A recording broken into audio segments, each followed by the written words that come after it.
वक्रतुंड महाकाय सूर्यकोटि समप्रभ निर्विघ्नं कुरु मे देव सर्वकार्येषु सर्वदा।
मुझे दुख कि कर्म ने सरपंच से आपकी विद्या का हरण किया, उसका दंड विधान होना चाहिए। जो व्यक्ति आपको ठग सकता है वो संसार में कुछ नहीं कर सकता।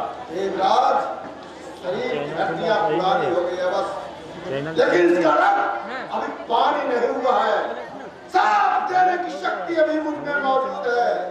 परशुराम की विद्या एक शूद्र के लिए नहीं है। परशुराम का शिष्य एक सारथी पुत्र नहीं हो सकता। मैंने जिस पर आशाओं का ऐसा प्राचीर खड़ा किया था, वह ऐसा विश्वासघातक निकलेगा मैंने कल्पना नहीं की। 21 वर्ष श्यामला वसुंधरा पर क्षत्रियों का रक्त बहाने वाला परशुराम आज फिर जाग उठा है। जिस परशुराम के नाम को सुनते ही वीर पसंदी चंद्रानियां भयकंपित हो जाती है, जिसके फरसे की रक्त वर्षा जगत प्रसिद्ध है, जिसने ईश्वरीय प्रेरणा के विरुद्ध असंख्य महावीर राजाओं के रक्त में बार बार स्नान किया है, उस भृगुवंशीय को धोखा देना आसान नहीं है देवराज। कर्ण का दंड विधान सामने है देवराज।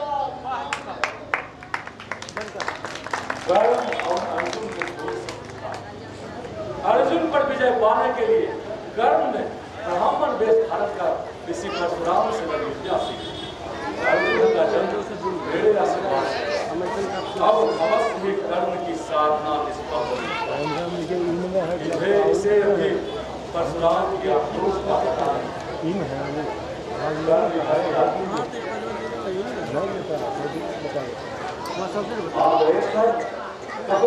कब जाना, कहाँ? आपको दिखा दो। मेरा साथी आपका प्रयोजन मेरा कोई प्रयोजन नहीं। तुम बात नहीं, मैं कल जाऊंगा। बंद होती नहीं, तुम्हारी विद्या पूरी हो गई। आउटपुट ले रहा। हाँ, पर आप एक हो, मैं चेहरा मुझे क्षमा करो।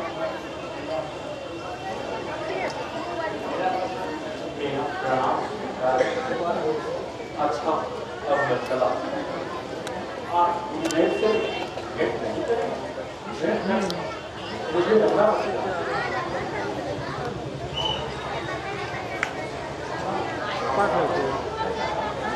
ऐसा जान पड़ता है देवराज इंद्र के यहाँ आने में जरूर कोई विशेष प्रयोजन है। हे भगवान, आज की रात अच्छी तरह कट जाए, कल ही तो मुझे जाना है। अब तक गुरुदेव यह जान नहीं पाए थे कि मैं कौन।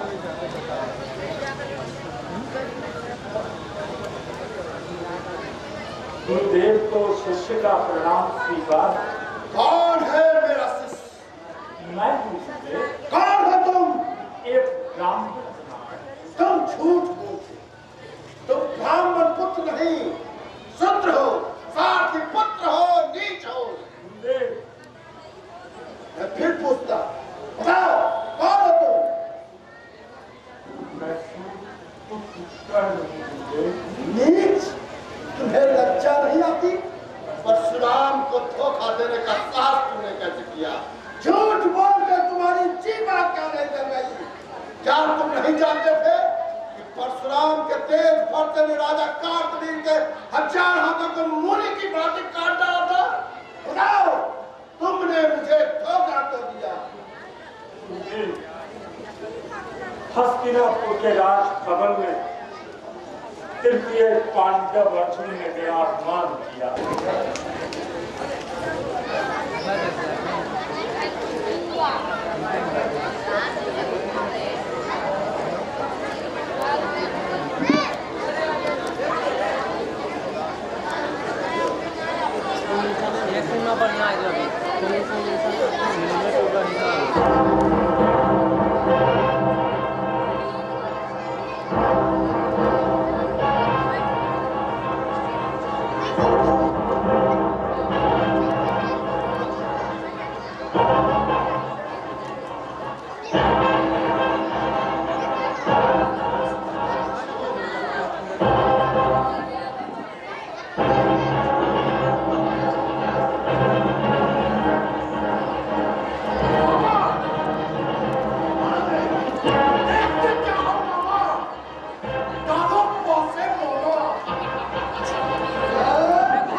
सब कुछ इस जुए में हार गए।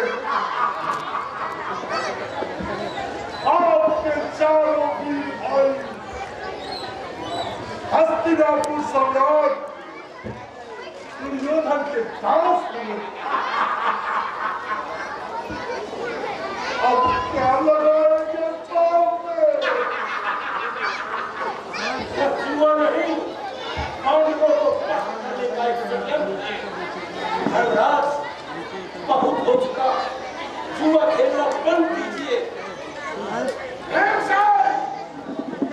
धर्मराज तुम्हारे बड़े भाई हैं, उनसे तुम्हें तुमसे अमित करती है। राज मुझसे कभी नहीं सिखाएंगे, इसमें मेरा अपमान है। अपमान? राज निमंत्रण? दुर्योधन, तुमने नीचता से पांडवों की सत्ता कर हरण करने की दुर्विसंधि की है। हस्तिनापुर के सिंहासन पर बैठकर अपने भाइयों को जुआ खेलने का निमंत्रण देकर उनके साथ धोखा देना तुम्हें शोभा नहीं देगा। मैं हस्तिनापुर का राजा हूँ।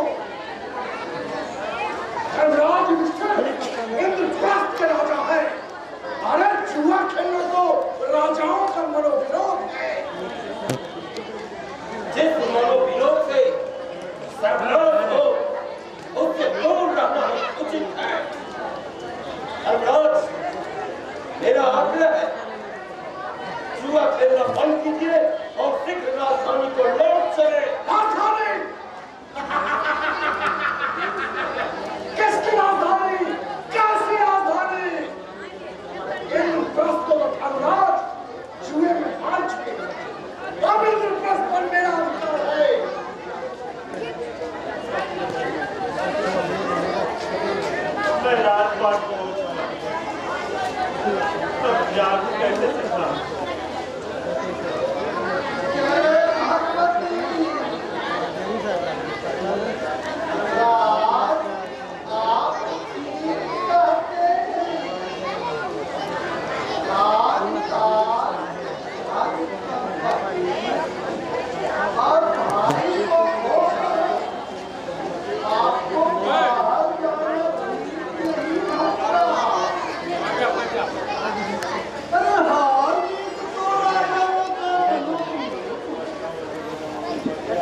अरे ये भाई तो ठीक है।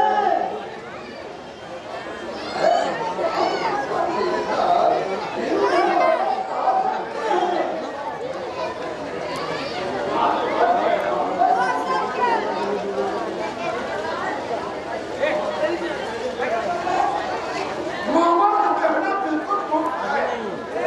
सम्राट, मुझे कोई आपत्ति नहीं, खेल जारी रहे। मामा, फिर डालो पासे मामा। मुझे इस बार काम करने का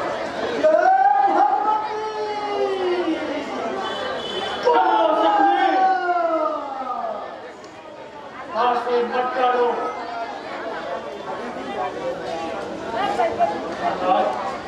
दूल्हे के नशे में उचित अनुचित आप सब भूल बैठे हैं। सर्वनाश ना होने दिए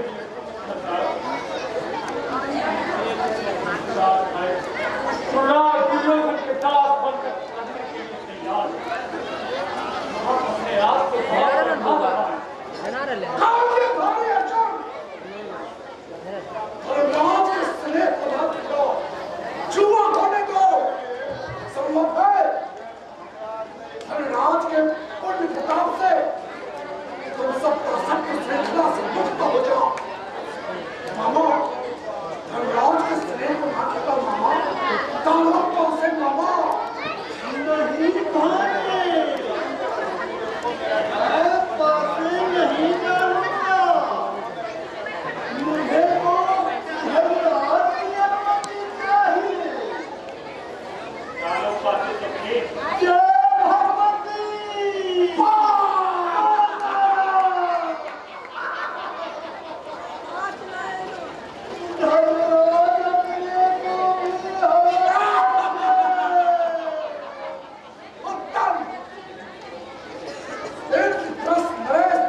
इनका साहस को भूल गए। बचपन में थी और बार पराजित किया है। उन घटनाओं का स्मरण करो दुर्योधन। तुम नहीं जानते इन उस औरत से बना है जिसे तुम जैसे शायद छुटा नहीं सकते। प्रशंसा अपने मुख से करके तुम अपनी दर्शन की चिंता से मुक्त नहीं हो सकते थे। मैं धर्मराज के कारण शांत हूं, नहीं तो सच कहता हूं कि अभी इसी सभा में समस्त कौरवों को नाश करके इस बाजी की चाल भी पलट दूं। मेहमान सखनी सूर्य के फन में तेज है। धर्मराज की सरलता के कारण उन्हें लूट रहा है। शांत हो जाओ। सदियों की देर में मेरे ही कारण पांडव के ऊपर ऐसा संकट आया है।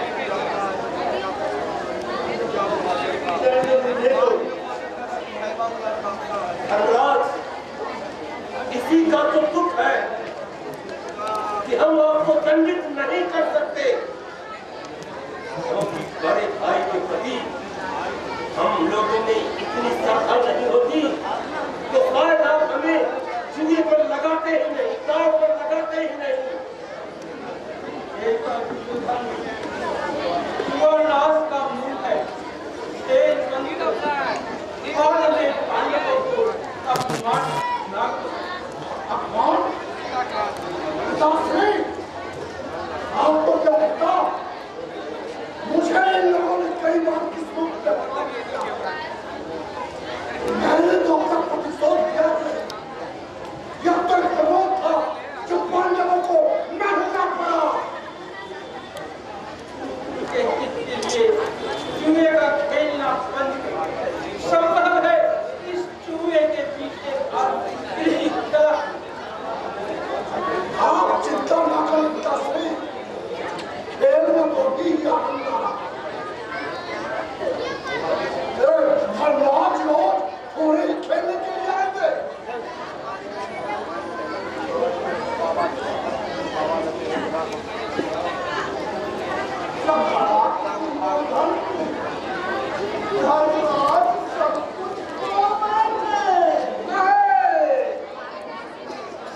धर्मराज सब कुछ खोकर भी वापस ला सकते हैं।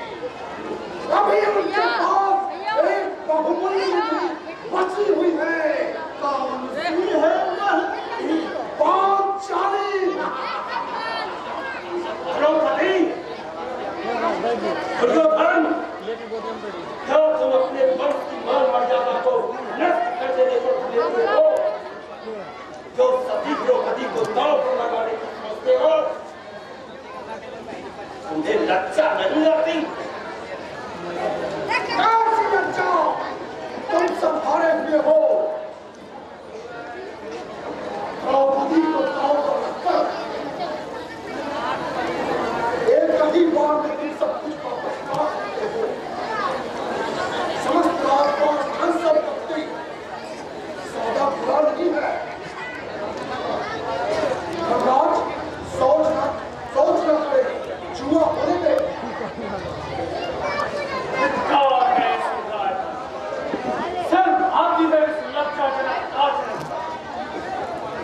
सभा है या जुआ घर?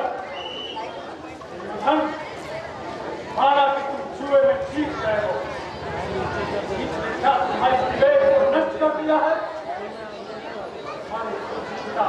तथा बंधनीय संबंधी है इस राजसभा में।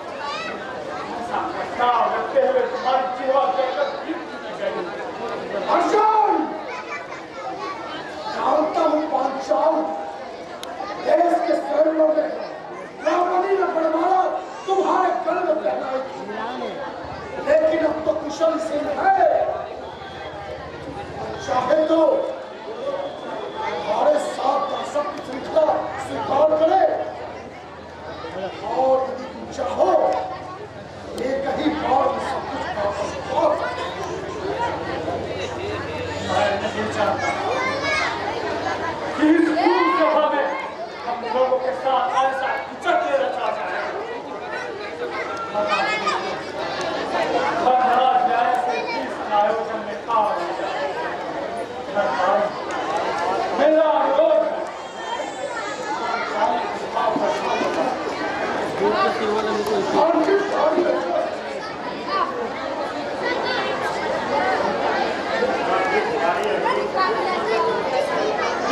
ठीक काम नहीं करता।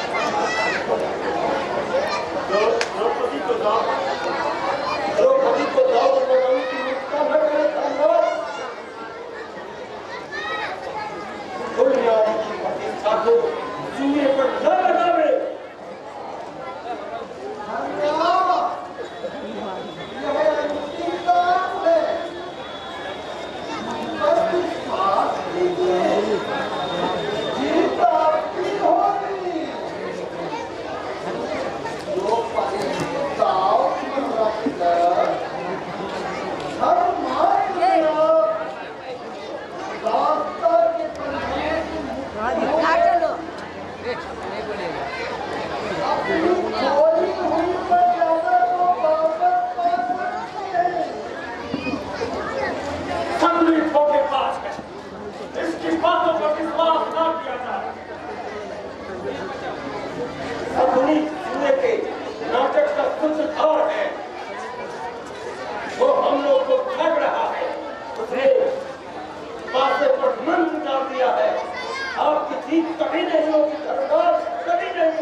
तुम लाइन का अपमान ना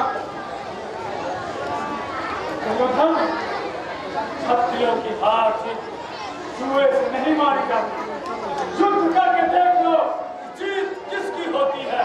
अरे तलवार और तीर की क्या आवश्यकता, यदि हार और जीत करनी है जुए से हो जाए। धनराज सोच न करे, मामा शक्ति को पासे डालने की अनुमति तुम्हारी है।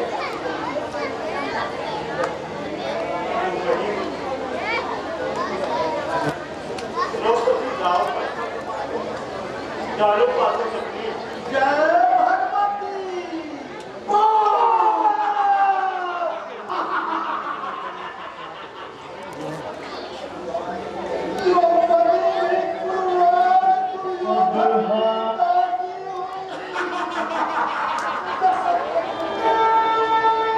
राजपाट सब हार कर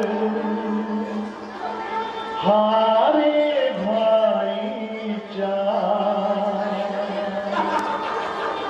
दास बने दासी बने पांचाली सीना जुआ बुरा है खेलना करे बुद्धि का नाश धर्मराज का बंधा जुए के पास।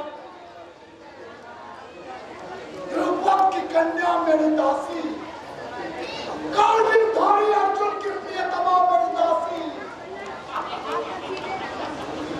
मामा शक्ति, तुमने मेरी चिर पोषित अभिलाषा पूरी कर दी। मामा रूप कविता पांचाली अब हस्तिनापुर के महल में झाड़ू करेगी। भाई के दर्शन आज्ञा संभाल। मेरी इसी क्षण द्रौपदी को बड़ी सभा में उपस्थित करो।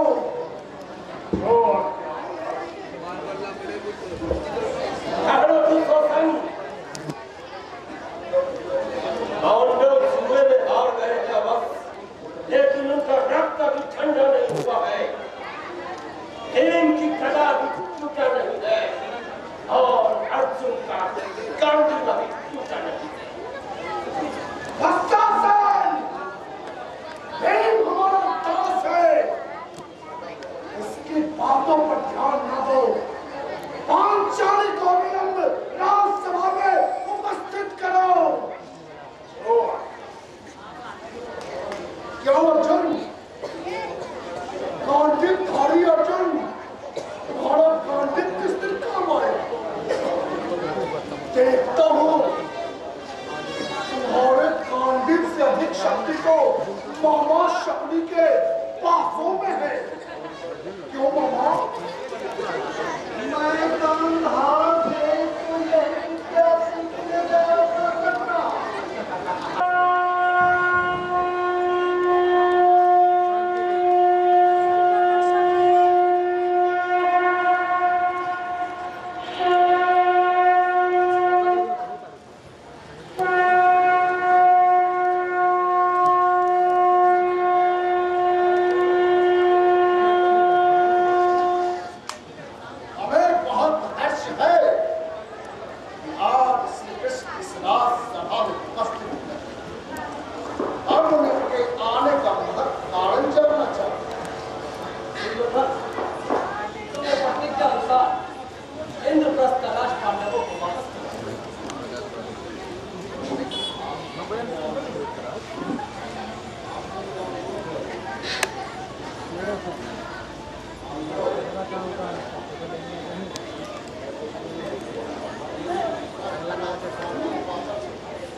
और ये किस अधिकार से इन वापस लाना चाहते हैं? क्या पांडवों को तुम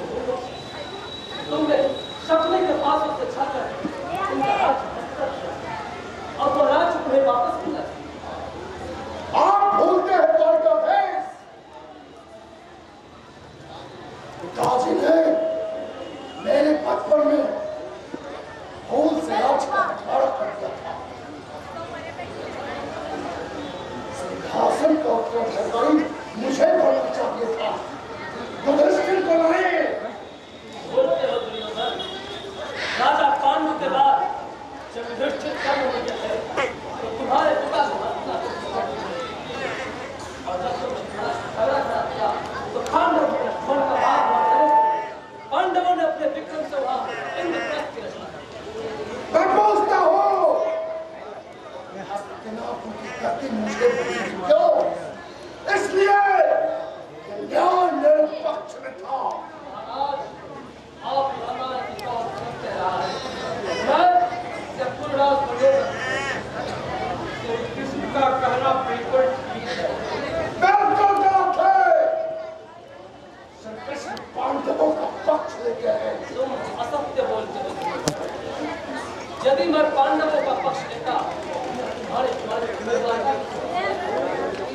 तुम और अर्जुन एक साथ आप युद्ध में सहायता मांगते तो मैं समस्त नारायण सेना से यदि मैं तुम दोनों का पक्ष लेता मैं द्वारका की किसी भी सेना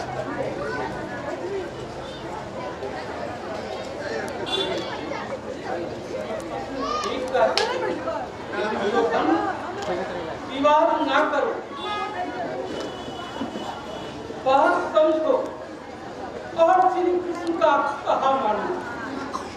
मैं बिना युद्ध किए सूर्य के नौ के बराबर भी जमीनी पांडवों को ना दूंगा। यह मेरा निश्चय है। तुम्हारा निश्चय ठीक नहीं है तुला।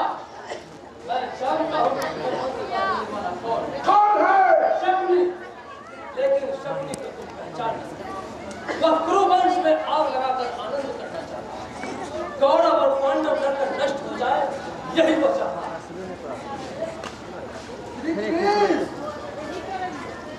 मैं भगवती का भक्त हूँ। मेरे मत्थे सारा दोष क्यों डालते हैं? सम्राट दुर्योधन कहे तो मैं आज ही भारत को लौट जाऊं। भगवती का नाम लेकर तो दुर्योधन और दुष्टासन कृष्ण को नहीं। कृष्ण मेरा अंतिम निर्णय है संग्राम। इंद्र के वज्र और यमराज के दंड के समान भयंकर है। मरने के लिए तैयार हो जाओ कर्ण। अर्जुन 395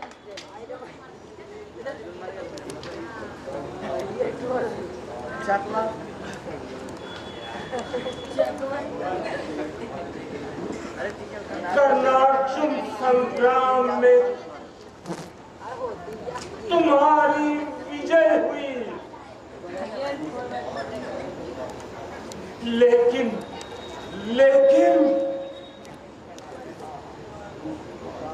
शुरू से भाग्य मुझे धोखा देता रहा। परशुराम का साप, भीम का छल, इंद्र का छल, कुंती नहीं।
देवी मैया, ये क्या करा के देवी मैया? आज के बाद हम कसम खाते हैं कि अपनी गाड़ी पर बांस की लदनी कभी नहीं करेंगे, कभी नहीं करेंगे। लदनी छोड़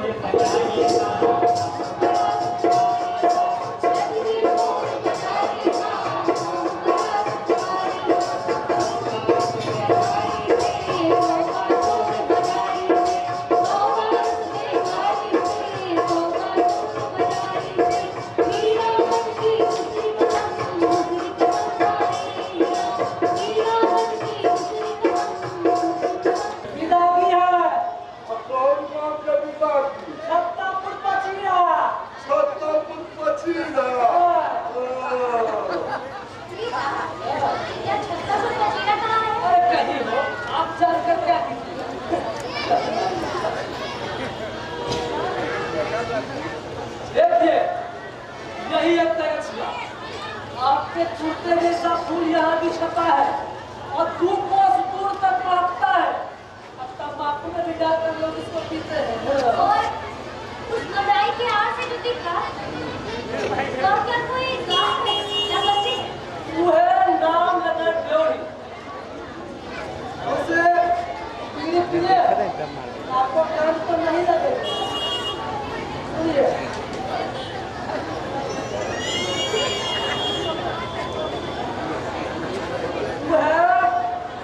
नाम लगा ड्योरी। जिस राजा के मेले से हम लोग आ रहे हैं,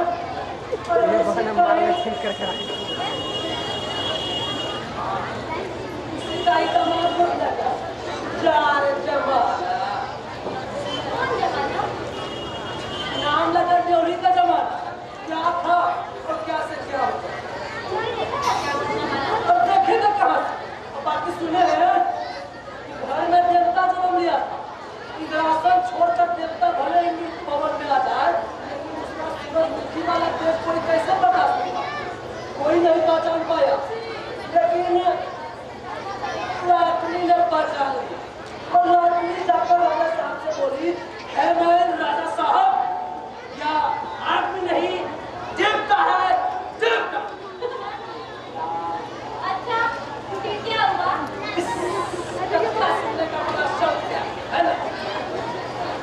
राजा ने लौटने की बात को हंसी में उड़ा दिया। कोई नहीं माना। फिर देवता ने रानी के सामने में बात किया। अब कहने लगा कि हमारी सेवा नहीं करोगे तो हम चले जाए। वैसा ही हुआ। देवता ने खेल खेल दिया और सारा पटपटान हुआ। पटपटान मतलब धन दौलत नाम मदस्ती सब चला गया। और किस सरस्वती माई आ गई, ये उन्हीं का ही मंदिर। हंसी हंसी बनावा पियोले पे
हेलो बापू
करंट लगी बढ़िया पगों में तार है।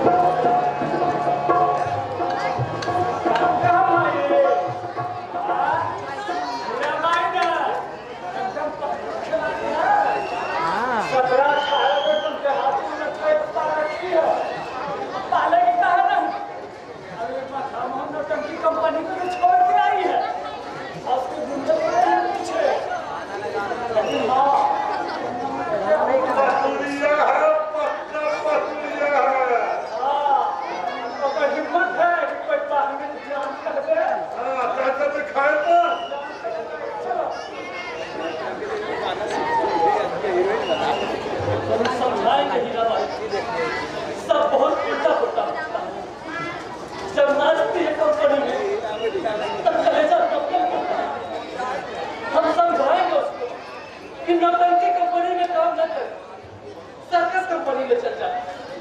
लेकिन सर्कस कंपनी में उनका बांट बचाएगा।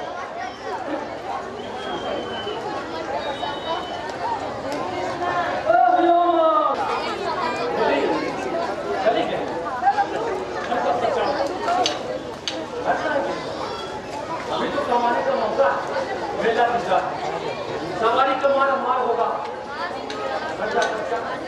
ठीक, अच्छी बात।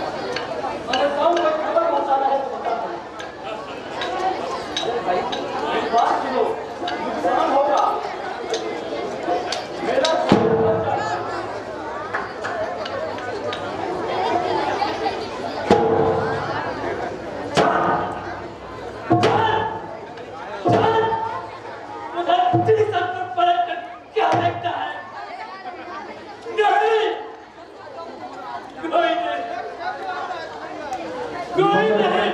मगर आज हीरा देवी नीता नहीं, बैर नहीं, बाग नहीं, बास नहीं, महुआ खतवारी नहीं, कोई नहीं।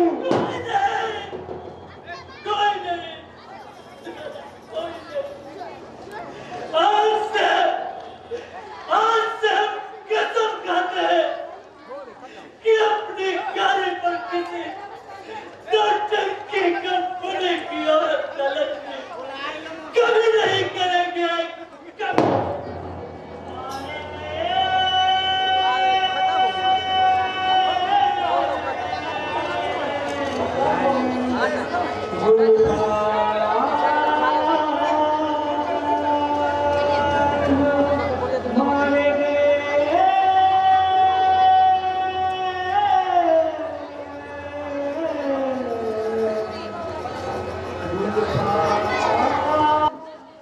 अभिषेक आनंद, सिपाही संजय कुमार, भाभी भूमिका में उर्मिला,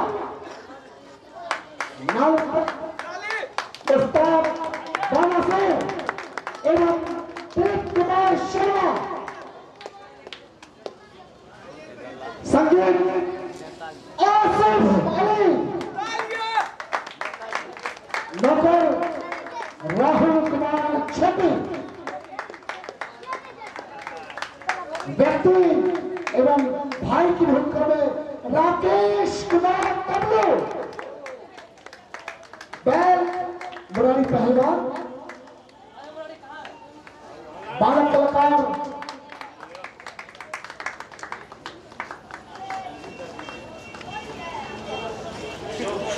कालीकोट वाले संजीव रंजन,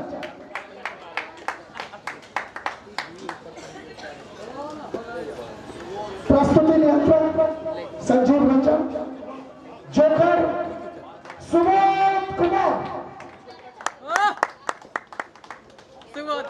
संयोजक दिनेश कुमार, बाल कलाकार खोखर,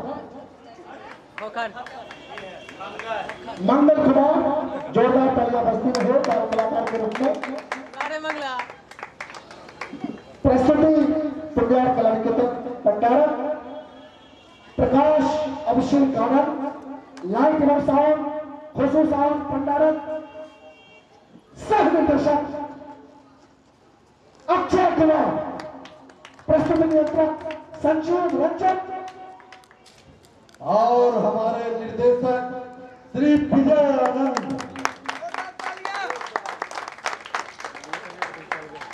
आपका आशीर्वाद और सदैव बना रहे। माता रानी के दरबार में हम आपके बीच फिर उपस्थित होंगे 16 तारीख को लैला मजनू शिवरात्रि, और कल पुण्यार भवन में नाट्य गोष्ठी का आयोजन है। आप तमाम लोग आमंत्रित हैं। दिन के ठीक 10 बजे शिवरात्रि।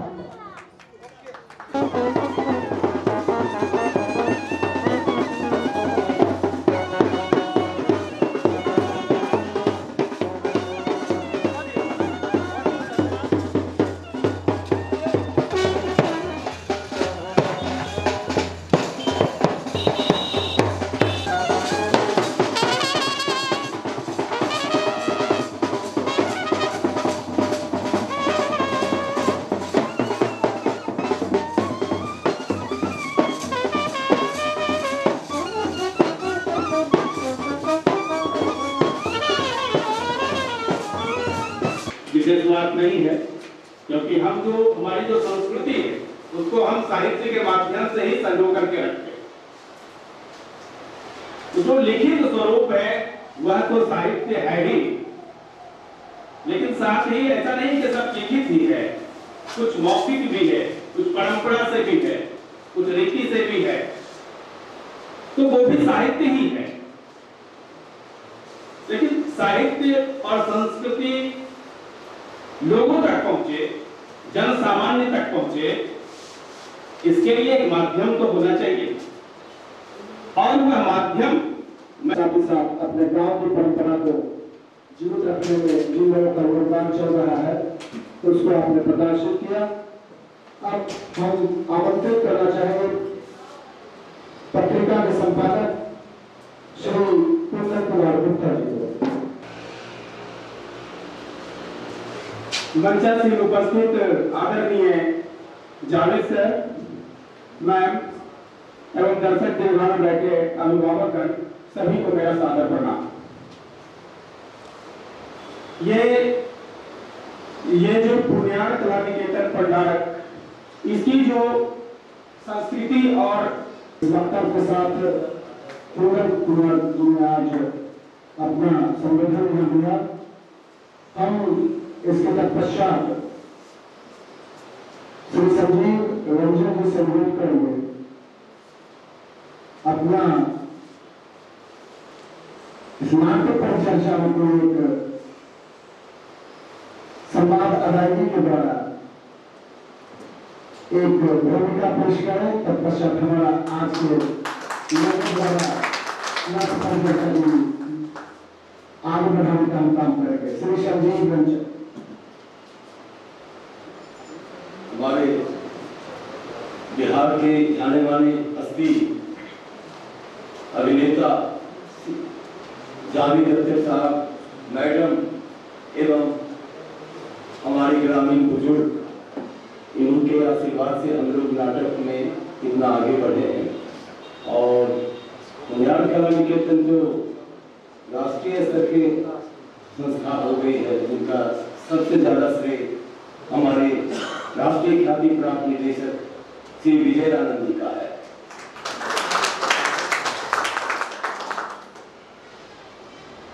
तो हमारे निदेशक महोदय का आदेश है एक संवाद करने का। मैं विगत 44 वर्षों से इस कला से जुड़ा हूँ, छोटा कलाकार हूँ।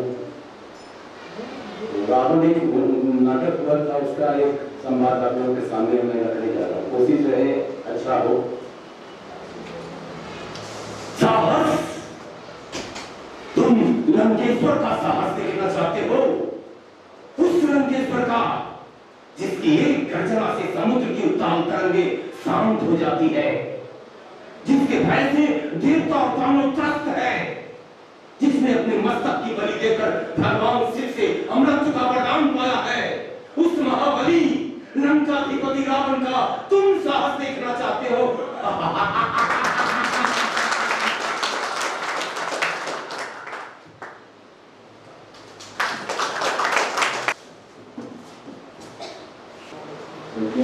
और मंच पर आसीन हमारे जावेद अख्तर साहब और हमारे भाई हेमंत कुमार जी मेरा बहुत पुराना परिचय है। अभी जो आपने देखा कि वक्ताओं ने अपने अपने ढंग से इसकी प्रस्तुति की, और जो नाटक में चर्चा का विषय है कि साहित्य में और संस्कृति से रंगमंच की भूमिका है। तो साहित्य जो उसका एक समाज का दर्पण कहलाता है, और रंगमंच जो होता है एक वेद है। ये 5वां वेद इसको कहा जाता है, और आदिकाल से और वर्तमान समय तक एक लंबी यात्रा मंच की होती है। अभी जो आप देख रहे हैं, आज से 50-60 साल पहले जो लोग हैं अभी जीवित हैं, उन्होंने दूसरे प्रकार वो हम देखते रह गए, समय गुजर गया। अभी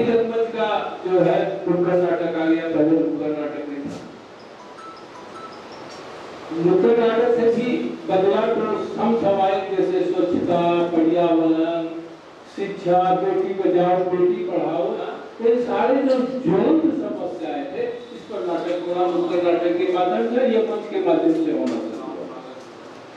और आपको मैंने चतुर्भुज का एक लेख पढ़ा था, उन्होंने कहा कि बिहार में उस जमाने में मात्र 3 संस्थाएं थी, उसमें दिल्ली नाटक समाज भंडारक, एक सोनपुर में और एक जमशेदपुर में। तो कुंभ का इतिहास में वर्तमान जो है इसमें साहित्य का कितना योगदान, अभिनय साहित्य का ही है, प्रेमचंद जी का उदाहरण कहते हैं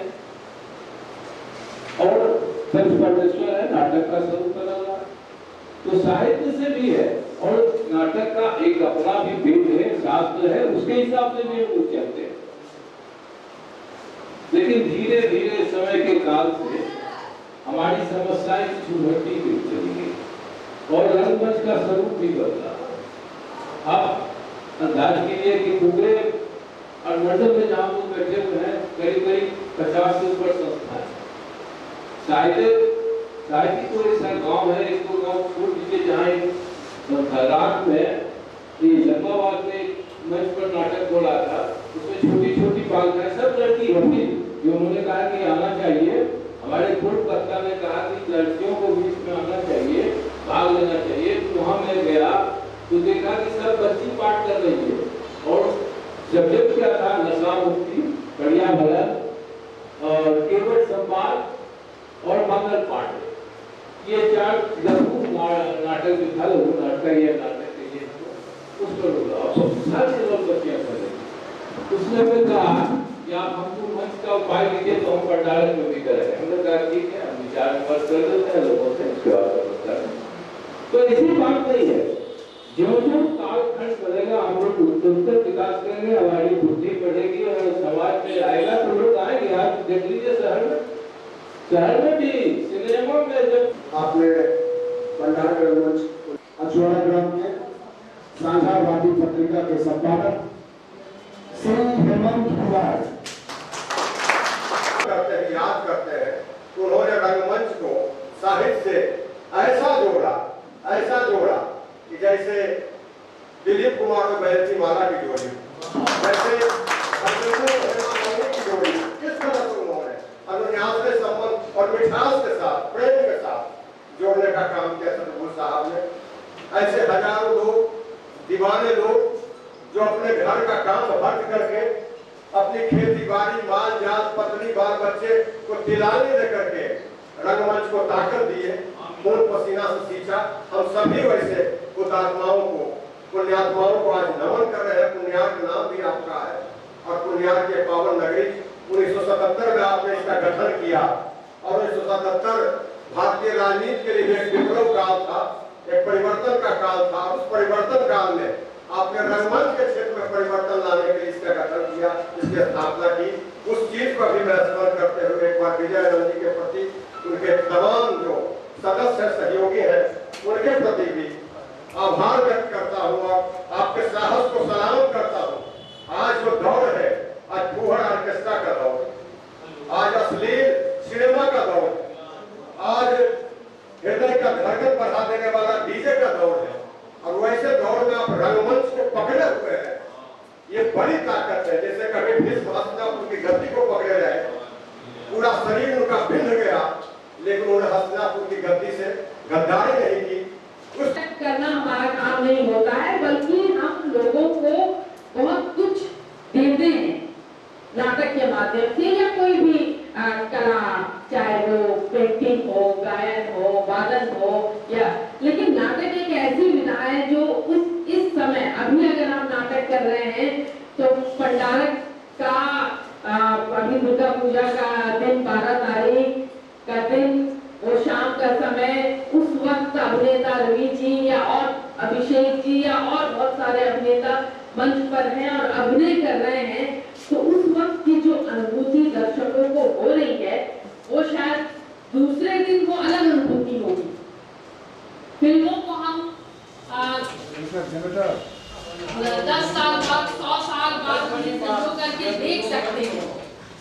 उसको रिकॉर्ड करके हम देख सकते हैं। नाटक भी रिकॉर्ड होता है, लेकिन नाटक जिस वक्त हम कर रहे होते हैं उस वक्त की जो अनुभूति होती है ये बहुत अद्भुत होता है। इसीलिए नाटक शायद अभी भी जिंदा है, चाहे वो बहुत कम लोगों के बीच हो, बहुत सीमित संसाधन के साथ किया जाता हो, लेकिन वो जो अनुभूति होती है वो किसी और कला में शायद नहीं होती है। इसलिए हम लाइव जब देखते हैं किसी चीज को, लाइव हम रावण को देखते हैं, लाइव हम राम को देखते हैं, तो एक बहुत दिल का अनुभव होता है, बहुत सुखद अनुभव होता है नाटक देखने का, लाइव शो का। उसमें कई बार कई सारी चीजें, दुर्घटनाएं भी घटती हैं। कॉस्ट्यूम में कई बार प्रॉपर्टी छूट जाता है, कई बार हम जो पहने रहते हैं कॉस्ट्यूम वो बिगड़ जाता है, उसको अभिनेता मैनेज करता है। फिल्मों में ऐसा नहीं होता है, फिल्मों में तो हर कट होता है, 10 सेकंड का सीन होता है, 20 सेकंड का सीन होता है, कट करके उसको फिर से किया जाता है। तो ये जो चीज है नाटक करने की इच्छा लगातार बांधे रखने की दर्शकों की, ये बहुत बड़ा चैलेंज होता है जो हमारे बीच एक अच्छा ग्रुप इसको बेहतर तरीके से कर पाता है। और अभी हम जब विजय जी के घर गए थे तो उनकी छोटे भाई अभिषेक जी की पत्नी से मुलाकात हुई, तो हमने उनसे पूछा कि आपने नाटक देखा, यहाँ तो 4 दिन से चल रहा है, तो उन्होंने कहा कि नहीं हम लोग नहीं जाते।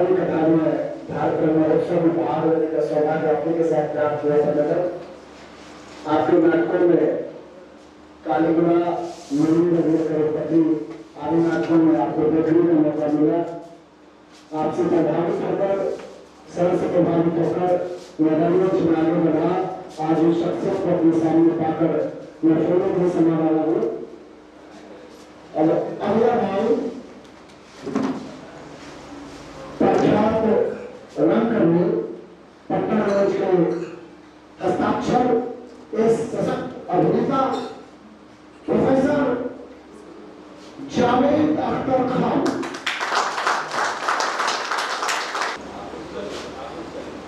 हेमंत जी, मोहन जी, पुण्यार्थ कला निकेतन के निर्देशक और संचालक विजयानंद जी और सामने बैठे बच्चों और बुजुर्ग भी यहाँ पर हैं, जिनका बहुत लंबा अनुभव रहा है। और ये सच है कि मैं जब यहाँ आ रहा था, जब मैं यहाँ बैठा हूँ तो मुझे अपने बचपन की उन दिनों की याद आने लगी जब मैं बरौनी बेगूसराय में था। पिताजी रेलवे में थे और रेलवे में गोरखपुर में, तो गोरखपुर में मेरा जन्म हुआ और गोरखपुर की रामलीला और कृष्ण जन्माष्टमी की झांकी देखते हुए मैं बड़ा हुआ। और रामलीला में जो जीवंत अभिनटन है, और मुझे अभी भी याद है कि सबसे ज्यादा आनंद किस प्रसंग में बच्चों को आता था। मैं अपने जीवन के बारे में बता रहा हूँ। जब मैं 5 साल का था, 4 साल का था, जब गोरखपुर में था और रामलीला में देखता था, तो सबसे ज्यादा अशोक वाटिका प्रसंग में बता का कारण हनुमान जी हुआ करते थे। और उसका एक और कारण कि हनुमान जी जो करते थे वो बच्चों को बहुत पसंद आता था। और वो हम जो अशोक वाटिका को तहस-नहस करना और ये सब तो आप सभी को प्रसंग से परिचित है, लेकिन जो सबसे मजेदार जो इसका पहलू है कि मंच को जो की साज सज्जा की जाती थी, उसमें अशोक वाटिका का प्रयास किया जाता था कि कुछ पेड़ पौधे लगे। अब चूंकि हनुमान जी को सीता जी कहते हैं कि तुम बहुत थक गए होगे, बहुत नहीं दूर से आए हो, कुछ फलाहार कर लो, कुछ खा लो। तो अशोक वाटिका में कई तरह के फल लगे हुए हैं। तो जो हनुमान बना हुआ अभिनेता है, उसके लिए देखिए कितना मजेदार है कि वो जो मन सज्जा करने वाले लोग हैं, विजय आनंद जी बताएंगे कि वहां पर केले का थम लगाकर उसमें केला भी लटकाया जाता था। प्रायः बच्चा आज अभी हमारे रंगकर्मी साथी ने रावण की भूमिका में अपनी प्रतिभा का एक मुजाहिरा किया। तो बच्चा कहता है कि मुझको एक राक्षस की कहानी सुना। अब राक्षस की कहानी पिता सुनाने लगता है।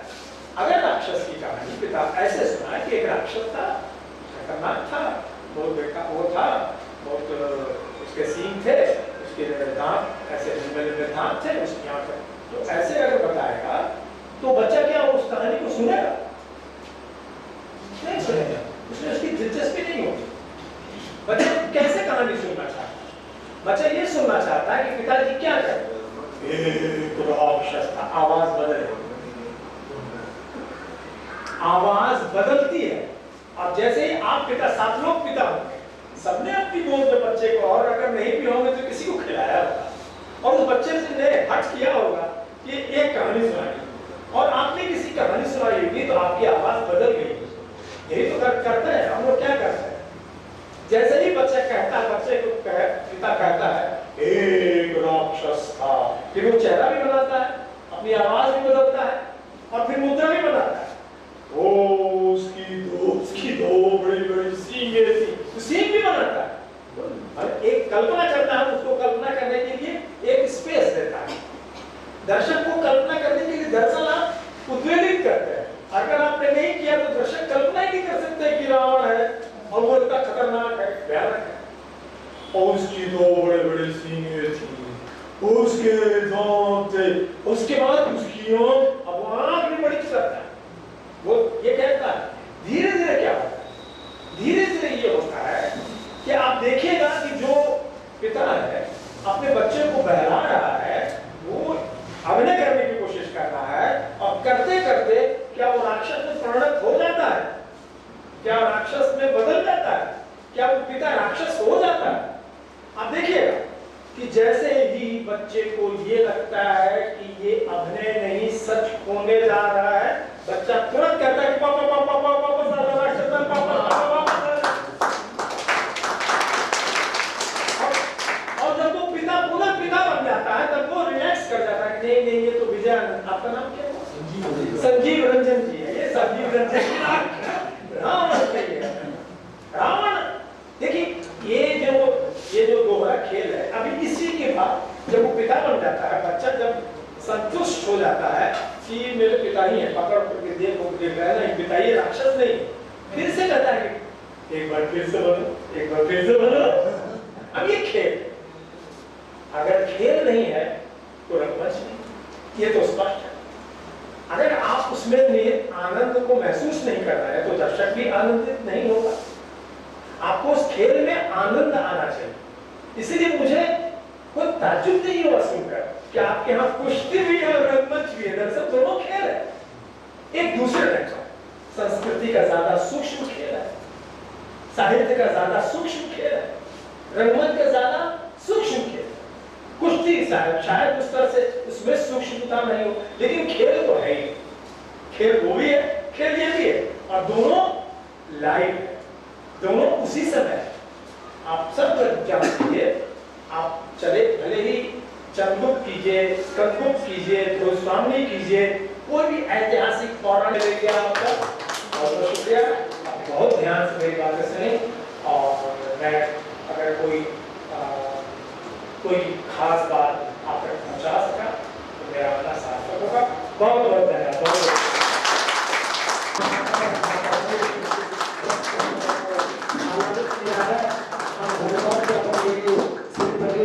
जो आमंत्रित करते हैं श्री प्रदेश पाठक।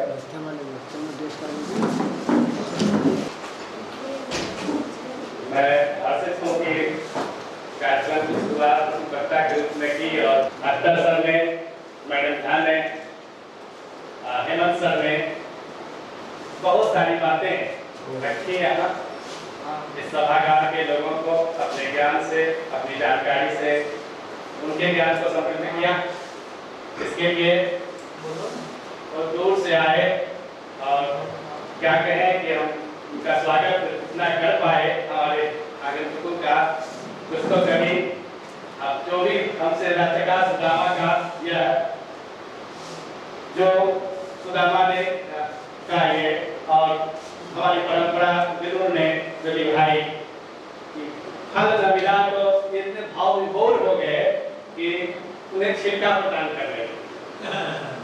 तो शायद जो कुछ कमी रही होगी आपके स्वागत में, आप यहाँ आए, पुण्यार्थ की धरती पर आए, हमें ठंडे किया, इसके लिए हम पुण्यार्थ कला निकेतन की तरफ से आप सभी आगंतुक जनों का और सभागार में उपस्थित सभी सम्मानित लोगों का हृदय की गहराइयों से धन्यवाद ज्ञापित करता हूँ और इसी के साथ आपकी